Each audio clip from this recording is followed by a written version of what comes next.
क्या आपने फिल्म जुबैदा देखी है? अरे वही फिल्म जिसमें करिश्मा कपूर थी। हाँ वही वाली।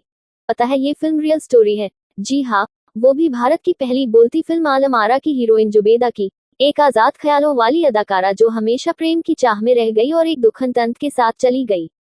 हालांकि फिल्म के अंदर इनकी पर्सनल लाइफ पर ज्यादा फोकस किया गया था, इनकी प्रोफेशनल लाइफ इतनी नहीं दिखाई गई थी।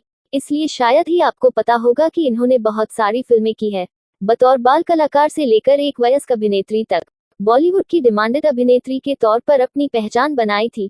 तो चलिए जानते हैं बॉलीवुड की इसी डिमांडेड अभिनेत्री की पूरी कहानी मेरी जुबानी। जुबैदा बेगम का जन्म 1911 में गुजरात के सूरत में एक मुस्लिम परिवार में हुआ था। पढ़ाई लिखाई का तो पता नहीं, पर इन्हें अदाकारी और बहुत अच्छे एक्सप्रेशन देने का शौक था। मालूम हो इनकी दोनों बड़ी बहनें सुल्ताना और शहजादी एक्ट्रेस थी, जिन्हें देखकर इन्हें भी इसी लाइन में जाने की रुचि पैदा हुई, जिसके चलते अपनी बहनों की मदद से इन्होंने 9 साल की उम्र में 1920 में कोहिनूर फिल्म के साथ एक बाल कलाकार के तौर पर एक्टिंग करनी शुरू की, जिसमें इनके कमाल के अभिनय को लोगों ने काफी पसंद किया। जिसके बाद ये कई फिल्मों में ऐसे ही बाल कलाकार के तौर पर नजर आए। और आपको बता दें यह सभी फिल्में बोलने वाली नहीं थी, इन्होंने सभी फिल्मों में अपने एक्सप्रेशन बॉडी लैंग्वेज के साथ दर्शकों का दिल जीता था। इसीलिए तो 1925 में 14 साल की उम्र में इन्होंने 9 फिल्मों में काम किया था। ऐसे ही देखते देखते हैं यह बॉलीवुड की सुपरस्टार अभिनेत्री बन गई।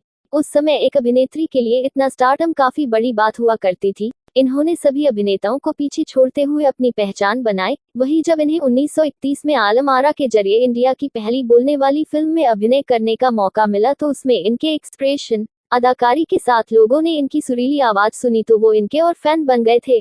फिर क्या था, इन्होंने पीछे मुड़कर नहीं देखा और खूब मशहूर हुई। तो वही ये 1949 तक साल में 1 या 2 फिल्मों में दिखाई देती रही, जिसके बाद निर्दोष अबला इनकी आखिरी फिल्म थी। इस आखिरी फिल्म के बाद इन्होंने अपने पिता के दोस्त के बेटे के साथ शादी की और एक बेटे की मां बनी, पर वो शादी तलाक में बदल गई। तलाक के बाद इनकी जिंदगी तन्हाई में चली गई। पर फिर इनकी मुलाकात एक दिन मारवाड़ राजभवन में एक महफिल में महाराज हनवंत से हुई। महाराज ने जुबैदा को देखा और इनसे शादी की बात कह दी। जुबैदा का तलाक हो चुका था और इनका एक बच्चा था, इसलिए परिवार ने इसका विरोध किया, लेकिन हनवंत सिंह नहीं माने। 1950 में जुबैदा ने हिंदू धर्म अपनाया और उन्होंने जुबैदा से शादी कर ली।